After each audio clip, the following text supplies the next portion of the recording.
lembrando de Paulo Freire, ele diz o seguinte, que nós temos, então, a existência em oposição às tendências liberais. Ele defende que nós não tenhamos uma pedagogia que venha simplesmente reproduzir conhecimento. Nós tenhamos uma pedagogia de mediação e de emancipação a partir da conscientização das estruturas em que essas pessoas elas são inseridas numa perspectiva de opressor e oprimido, como eu te falei. Isso não é para causar revolta, gente. Isso não é para causar uma indignação no sentido de sair quebrando tudo. A intencionalidade eu entendo que esse processo é assim. O que farei com isso? Eu continuarei submetido sem qualquer amparo no aspecto legislativo do campo trabalhista, e aqui eu cito, por exemplo, um padeiro. É muito diferente quando o padeiro não tem qualquer consciência ou noção da concepção de leis trabalhistas, normas trabalhistas, e de que ele está ali cumprindo um horário, quantos pães que ele produz, e quantos pães daqueles é suficiente para pagar o próprio trabalho dele, o salário. Perceba que quando há uma conscientização dessas estruturas, a gente pode, por exemplo, se vincular a uma força sindical.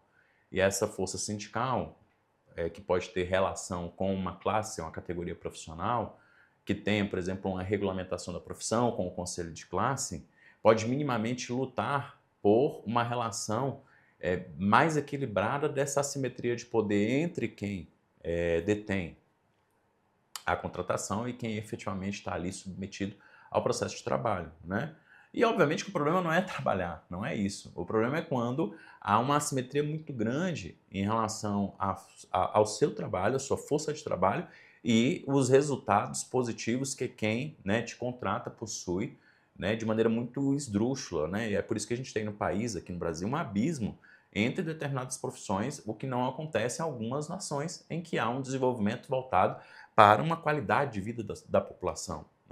Por que um médico tem que ganhar 20, 30 vezes mais, 40 vezes mais que um profissional da educação, que um docente atuando, por exemplo, na escola pública ou privada? Se nós temos uma sociedade mais consciente que luta por seus direitos a partir de movimentos sociais que fazem adesão, por exemplo, à força sindical ou uma associação, aí eu estou falando de grupo, Não é uma luta individual. Lembra que a gente falou que é uma luta coletiva? Se é uma luta coletiva, a gente precisa estar articulado. Quanto menos articulados nós estivermos como docentes, como profissionais da educação, melhor. Seja para o dono da rede privada de ensino, seja para o próprio Estado, que não terá aí grandes resistências em relação a se buscar por direitos. Eu costumo dizer, por exemplo, que nós, profissionais da educação, tivemos alguns avanços, mas por qual motivo que os assistentes sociais conseguiram, a partir da sua regulamentação de profissão, do seu conselho de classe, a partir da atuação com uma frente no legislativo federal, regulamentar que essa profissão deva trabalhar 30 horas semanais? Por qual motivo que nós também não conseguimos 30 horas semanais como docentes? Provavelmente por uma desarticulação que é proposital para que nós estejamos aí pensando de maneira individualizada. É o meu primeiro, Farinha é pouca, o meu pirão primeiro, não é assim? Então, a pedagogia do Paulo Freire, ela traz para nós esse ensinamento sobre a importância de uma articulação dos movimentos, uma luta coletiva de melhoria dessas realidades, para diminuição dessas desigualdades, e obviamente que isso traz um impacto positivo para a própria coletividade. Isso é suficiente? Não é. E aí é por isso que eu defendo que nós tenhamos também associada às tendências progressistas do entendimento de pedagogia decolonial. Essa pedagogia decolonial vai superar esse eurocentrismo no processo educativo, dessa supervalorização de uma realidade que nem é nossa, que foi imposta a nós, como forma de funcionamento social, como pensamento, gerando uma série de discrepâncias para a nossa convivência coletiva, justamente porque essa realidade não é inerente à nossa composição como nação, como sociedade, tá certo? Então, quando nós subalternizamos ou não valorizamos epistemologias indígenas, epistemologias da população negra, do movimento feminista negro, nós simplesmente invisibilizamos. E ao invisibilizar, nós não damos voz. E nesse sentido, nós cesseamos acesso a direitos, como historicamente sempre tivemos no nosso país. E aí nós concentramos esses direitos e algumas formas de privilégios das pessoas que se encaixam dentro de um padrão europeu, tá certo? Num país que não é europeu, de uma população que em sua maioria é uma população dissidente em relação a essas características. E aí o que a gente acaba por alimentar são os preconceitos, né, traduzidos em formas de discriminação, como ações negativas para essa população estereotipada, né, e uma série de mazelas sociais, como a naturalização da morte, né, por forças de segurança pública de crianças negras em comunidades desassistidas, em contexto de vulnerabilidade, e isso não gera tanta comoção social, uma concentração da população carcerária de pessoas pretas e pardas desde antigamente, desde muito tempo, quando nós, por exemplo, criminalizamos a capoeira, a religiosidade africana. Então quer dizer que você diz que não tem mais escravatura, mas a pessoa negra ela é tirada do seu contexto de trabalho, que poderia ser absorvido por ela, só que remunerado, mas melhor do que remunerar a pessoa negra é trazer pessoas europeias para cá, jogar as pessoas negras em locais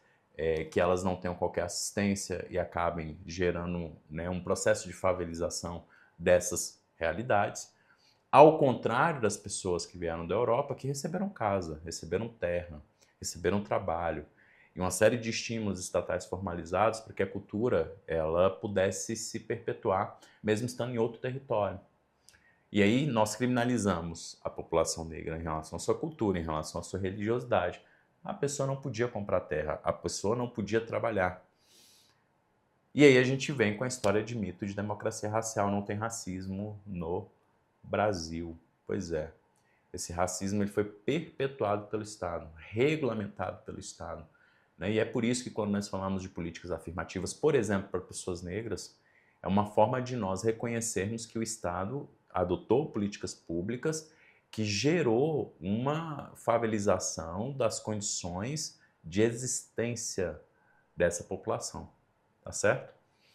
Então, por que nós defendemos políticas afirmativas para a população europeia quando aqui chega e constitui suas colônias, né, possuem suas casas, o Estado dando terra e dando todas as condições materiais para que essa população tenha qualidade de vida, e nós temos uma reação muito negativa quando minimamente se pensa em trazer o mínimo de qualidade de vida para essas populações que foram marginalizadas, subalternizadas ao longo da existência da nossa nação, por meio, né, de políticas como política de cotas das pessoas negras, indígenas, quilombolas, pessoas trans, por exemplo, né, que também foram invisibilizadas, continuam sendo, e justamente por conta de uma educação que desconsidera a condição de ser e de existir da pessoa, numa perspectiva tradicional de uma concepção ideal do que é o ser humano. Você não está nessa concepção ideal, você fica à margem, você é alijado e você estimula socialmente que essas pessoas elas não precisem trabalhar. Não precisam no sentido de que elas não vão ter acesso ao trabalho, né, porque são discriminadas. Elas abandonam a escola, porque ali sofrem uma série de ações negativas de discriminação, justamente por conta de uma característica que elas possuem que não é valorizada socialmente. Então perceba o quanto é profundo e o quanto é importante nós respeitarmos a existência das pessoas diante do que elas são, mas muito além disso, nós dialogarmos com essas pessoas em pé de igualdade, trazermos essas pessoas para o cenário, né? Elas são seres humanos, elas possuem direitos, elas possuem deveres que estão constitucionalmente previstos, mas que precisam ser materialmente concretizados, tá certo? E aí o Pedro Demo, né, que é a nossa referência aqui em Educação e Direitos Humanos, pelo menos na Universidade de Brasília, onde tenho, né, participado da vida acadêmica por meio de um mestrado em Desenvolvimento de Sociedade e Cooperação Internacional, inclusive com o professor Pedro Demo, né, transitando ali por nossa formação, ele vai falar que existe um problema em relação à educação em direitos humanos, que é a pobreza política. Né? Essa pobreza política, essa falta de consciência dessas estruturas, ela é mais problemática do que a opressão em si.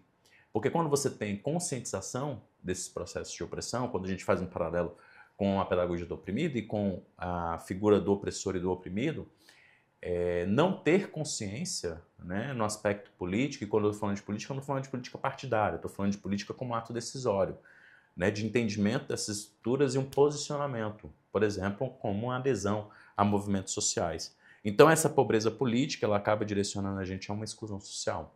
E essa exclusão social, ela vai se perpetuando justamente por uma falta de mobilização, né, dessa parcela da população que é alijada, seus direitos.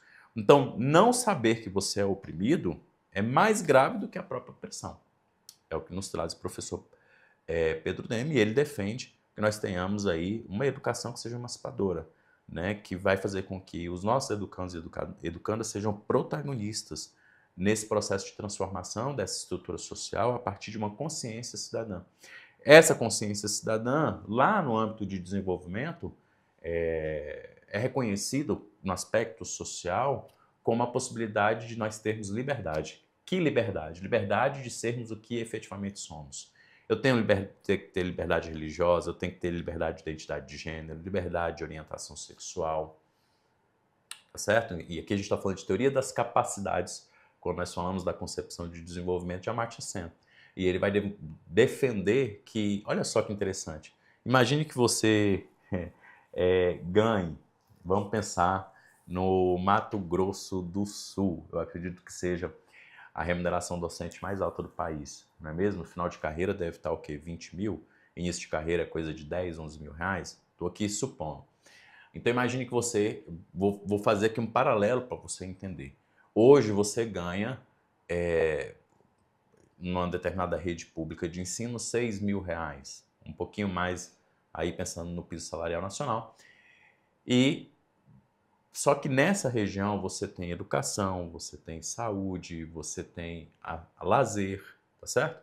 Então você não tem custos adicionais por conta da estrutura do local onde você está inserido ou inserida. E aí, imagine que você tenha um estado ou um município que pague assim como Mato Grosso do Sul, mas a gente vai ter um monte de questões sociais que vão fazer com que você precise de um plano de saúde, que você precise de ter um carro blindado, que você precise de ter muito investimento em segurança, de que você precisa pagar uma escola pública, particular, né, que é muito cara para que minimamente você tenha um acesso à educação de qualidade, tá certo? E aí você compara, né? E não tem lazer. Nessa região não tem lazer, porque tudo está muito vulnerabilizado no aspecto de violência, as pessoas não conseguem ter acesso ao lazer. Então, quando você tira tudo isso, quando você compara, para algumas pessoas pode ser mais interessante os 5 mil reais sem custos adicionais do que os 11 mil reais com todos esses custos que vão fazer com que a pessoa, além de ter uma diminuição real de sua renda, ela não consiga ter qualidade de vida. Entendem?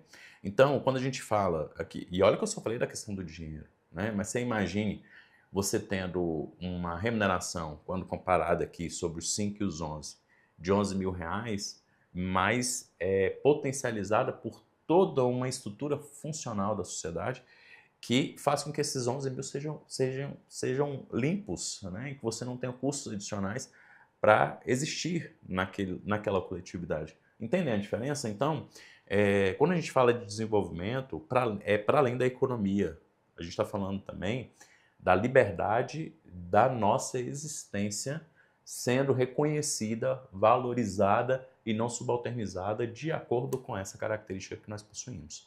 E isso vai muito ao encontro aí do pensamento do professor Pedro Demme, quando a gente fala sobre conscientização no aspecto político e uma luta para que nós tenhamos ou a formalização de direitos que estão constitucionalmente previstos, né? Eles estão lá, mas a gente não consegue acessar na prática. Ou a criação de novos direitos, de acordo com as necessidades, as especificidades que nós vivenciamos, e eu acabei de citar 30 horas para a categoria. Isso se gerasse uma mobilização a ponto de que nós conseguíssemos, né, fazer uma pressão para que o Congresso Nacional compreendesse que isso é uma necessidade para a manutenção da nossa saúde mental enquanto educadores e para a qualidade de vida enquanto trabalhadores, né, para reconhecimento e valorização da atividade docente, seja na rede pública ou na privada, e para o estímulo para que novas pessoas tivessem a intencionalidade de se tornarem, de se manterem educadores e atuarem na rede pública e privada, né, a gente teria um resultado positivo para a própria sociedade, entendem? Então, quando nós falamos de desenvolvimento, nós não estamos restringindo ao aspecto econômico, né? A gente leva em consideração todas essas liberdades que precisam ser reconhecidas, né, e valorizadas, né, e que precisam interculturalmente conversarem de maneira horizontalizada. Então, voltando lá, nós temos agora um aspecto de comparação entre a tendência liberal e a tendência progressista quando nós falamos de concepção de direitos humanos. Né? Então, os direitos humanos, numa educação, numa pedagogia tradicional, ele vai ter uma visão universalista. Né? A gente pode até pensar, por exemplo, Declaração Universal dos Direitos Humanos. É uma visão tradicional. Por quê? Porque depois da Segunda Guerra Mundial nós assinamos a carta. Essa carta, né, ela teve aplicabilidade aos países signatários, mas ao mesmo tempo nós trouxemos isso que é universal e deixamos de lado a necessidade de nós trabalharmos as especificidades locais e regionais. E aí é por isso que nós precisamos contextualizar, nós precisamos relacionar, né? Nós precisamos ter um centramento na dignidade da pessoa humana, na diversidade cultural e na justiça social. Quando nós falamos de direitos humanos numa perspectiva de uma tendência progressista, né, nós não trazemos uma concepção universal pronta e acabada, que é muito eurocentrada, tá certo? Nós reconhecemos que, por mais que gere algum tipo de confronto entre essa concepção universal, é necessário reconhecer, por exemplo, as especificidades culturais dos povos originários. Né? E eles possuem algumas características no aspecto cultural, no aspecto antropológico, que é muito diferente da nossa, tá certo? Então a ética, quando nós fazemos essa análise e correlação entre as tendências liberais e progressistas, a ética aqui ela vai ser normativa, né? Mais baseada em regras, em deveres, em princípios, né, mais universalizados, aplicados a todas as pessoas. Quando nós temos uma tendência progressista, a gente tem que reconhecer que aquilo que é mais universalizado pode não ter qualquer compatibilidade com as especificidades locais. E é por isso que a ética tem que ser dialógica, né? Baseada na alteridade, no reconhecimento do outro, né? Em trazer esse outro para o debate, né? Sem posições de invisibilidade, de hierarquização. E aí a gente entra na concepção de decolonialidade. Então, a decolonialidade, numa tendência liberal, correlacionando essas concepções, ou seja, a gente não vai ter uma visão decolonial, muito pelo contrário, a gente vai ter uma visão colonial de educação. A gente vai ter ali uma mera transmissão do que é validado como cultura no aspecto do norte global. A gente pode pensar em Europa, pode pensar nos Estados Unidos como uma referência para as nossas práticas educativas, né, atravessando aquele contexto cultural ao nosso, impondo, né, algumas concepções, ideias e pensamentos, mesmo que aquilo não faça qualquer sentido para a realidade que nós estamos inseridos. Então, numa perspectiva decolonial, de educação, de pedagogia, para além da pedagogia progressista, a gente vai superar esses colonialismos. A gente vai entender que mesmo que nós não sejamos mais colônia da metrópole, no aspecto cultural, nós continuamos numa relação de colonialidade do poder. Continuamos sendo dependentes dessas metrópoles, no nosso caso, sul global em relação ao norte global, na mais variada esfera de possibilidades. Quando eu estudei economia, em teoria do desenvolvimento, e nós fomos ter acesso aos teóricos clássicos, né, do pensamento econômico, um desses teóricos trouxe a ideia de que os países deveriam se dedicar àquilo que eles são dedicados, vocacionados a fazer. E com essa justificativa, nós, como nação, mesmo tendo tido algumas oportunidades de processo de industrialização, nós aceitamos essa vertente e estamos dizendo, afirmando e colocando em prática a nossa vocação para exportar commodities. Ao tempo em que nós pegamos o nosso café, mandamos para a Europa e ele volta para nós encapsulado, não é mesmo? 5 vezes o valor do que nós encaminhamos. E qual é o estímulo para que nós tenhamos manufatura e exportemos o produto manufaturado também? Colonialidade do poder, ou seja, nós temos socialmente e estruturalmente uma parcela da sociedade que detém um capital que é interessante que se mantenha da forma como está. E por que é interessante? Porque é mais lucrativo. Mais interessante que eu exporte a commodity sem pagar imposto, mesmo que isso traga uma série de prejuízos para o restante da coletividade, para toda a comunidade. Prejuízos de ordem diversas, mas não interessa. Individualmente eu estou me dando bem e é por isso que a gente pensa, defende, né, colocou aqui para vocês que essa pedagogia liberal ela tem, né, um estímulo à individualidade, um estímulo à meritocracia. Uai, você quer ganhar dinheiro exportando, basta você se esforçar. Agora, a grande diferença, pessoal, é que existe, né, desde capitanias hereditárias, pessoas que vêm herdando coisas. E se você for ao nosso Congresso Nacional, 60% dos nossos parlamentares são esses herdeiros, herdeiras, ou são grandes empresários. E se eles têm concentração de riquezas, se eles têm poder financeiro, eles vão deter o poder decisório.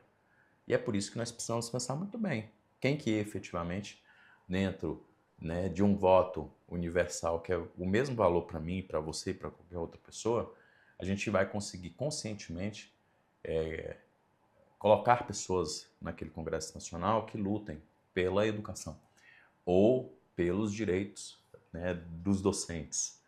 E é fácil? Claro que não, porque se eles possuem poder financeiro, eles conseguem dizer qual é o rumo que aquela eleição terá, tá certo? Mas nós temos muitas outras formas de movimentos sociais para tentar minimamente manejar isso de forma a atender aos nossos interesses e não só de quem detém poder financeiro.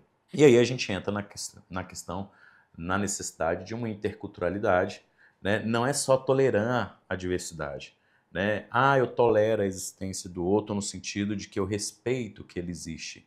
Não é só respeitar, é trazer para o diálogo, é reconhecer essa pessoa efetivamente, né? Favorecer com que haja produção de saberes, ao contrário do que acontece numa concepção de Boaventura de Souza Santos, que é o epistemicídio. E o epistemicídio é a invisibilização desses saberes, né, e a impossibilidade de nós validarmos academicamente, cientificamente, esses conhecimentos, né, a produção desse conhecimento, porque ela não atende os critérios, né, que foram impostos, por exemplo, pelo Norte Global. Então nós precisamos ter um diálogo horizontal entre essas culturas, a valorização desses saberes, né, que desde então, historicamente, vem sendo ali subalternizados, tá certo? E sobre direitos humanos, pessoal, nós temos alguns fundamentos, né? Eu já falei dos fundamentos da educação crítica, a gente vai para os fundamentos dos direitos humanos e, obviamente, que nós vamos dar o direcionamento para que fundamento, concepção, entendimento, bases sobre o que seria direitos humanos, nós acreditamos que seja necessário aí para a educação. Nós temos uma concepção mais positivista, e essa concepção elas tem um enfoque no aspecto legal, institucional, com a representatividade de Hans Kelsen. Além disso, né, superando essa questão simplesmente legal, jurídica, nós vamos para o aspecto moral, ético, com o principal representante Immanuel Kant, que vai defender a necessidade de princípios éticos universais, lembra da universalidade? Né, de uma racionalidade, de uma autonomia no campo moral, age de tal forma que se torne uma lei universal, faça ao outro aquilo que você gostaria que fosse feito a você mesmo, estando nas mesmas situações. Obviamente que isso tem uma perspectiva, né, de uma qualidade da natureza humana, mas também muito eurocentrada, desconsiderando, né, por exemplo, se nós pensarmos na chegada dos portugueses ao Brasil, né, esse pensamento universal de Immanuel Kant foi uma das justificativas para que nós tivéssemos a forma como os próprios europeus trataram os povos originários, já que eles eram uma forma dissidente sob concepção de vida, de mundo, de sociedade, de funcionamento dessa sociedade. Ou seja, esse universal quis catequizar no aspecto religioso pessoas que não tinham qualquer entendimento religioso no aspecto cristão, entende? E até a religião, até o cristianismo, foi uma das formas utilizadas para, de maneira muito drástica e desumana, desumanizar populações, seja pela cor da pele, seja pelo fato de não terem registros históricos de sua existência, seja por conta, né, da religião que possuem.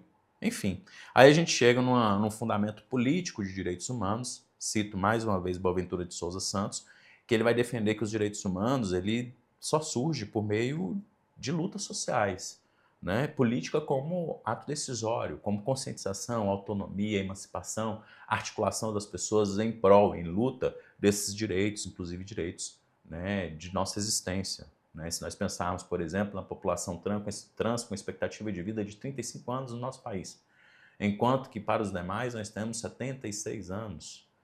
E essa população tem sido dizimada e o que se faz né, para modificar essa realidade a partir de educação em direitos humanos, por exemplo. Né?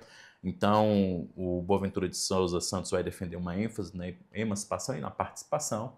Citei aqui 30 horas semanais, né? A gente se conscientizar da importância disso, do porquê, se articular coletivamente e lutar para que isso efetivamente aconteça. E por fim, né, e obviamente que eu vou centrar aqui uma pedagogia crítica, progressista, uma pedagogia decolonial, a essas duas possibilidades de direitos humanos, né? Um fundamento político e um fundamento decolonial intercultural, em que há uma crítica à visão eurocêntrica, né, desses direitos humanos, e uma valorização dos saberes diversos e plurais. A gente tem aqui Aníbal Quijano e Walter Mignolo como os representantes, eu já falei de colonialismo e colonialidade do poder, e a gente pode falar sobre saberes ou conhecimentos de fronteiras, os conhecimentos que são criados a partir do sul global, por exemplo, enquanto confrontado com os conhecimentos valorizados, hierarquizados, né, do norte global, né, que muitas vezes são impostos a nós como população. Né? Da mesma forma que nós pensamos uma pedagogia intercultural, em direitos humanos interculturais, nós precisamos pensar numa ética também intercultural. E nós temos o Dussel, por exemplo, na Argentina, que trouxe a criação de uma filosofia latino-americana. Né?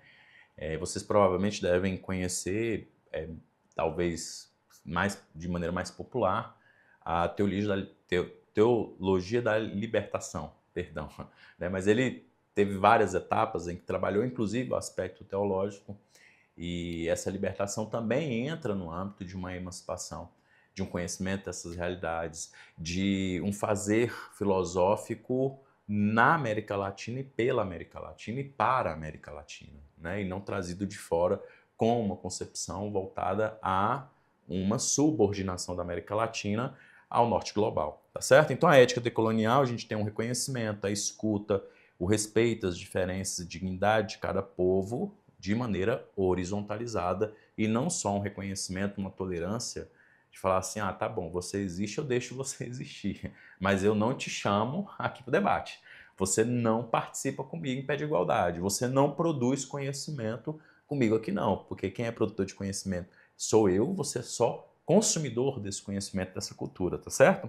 Então, nós temos aí uma oposição, quando nós falamos de uma ética intercultural, em relação àqueles valores universais e abstratos. Na verdade, nós defendemos que haja a construção de valores que sejam comuns a partir do diálogo intercultural. Então, não é só ter a Declaração Universal dos Direitos Humanos e impor ela a comunidades que não puderam participar da construção, né, desses valores que foram ali reconhecidos e validados, tá certo?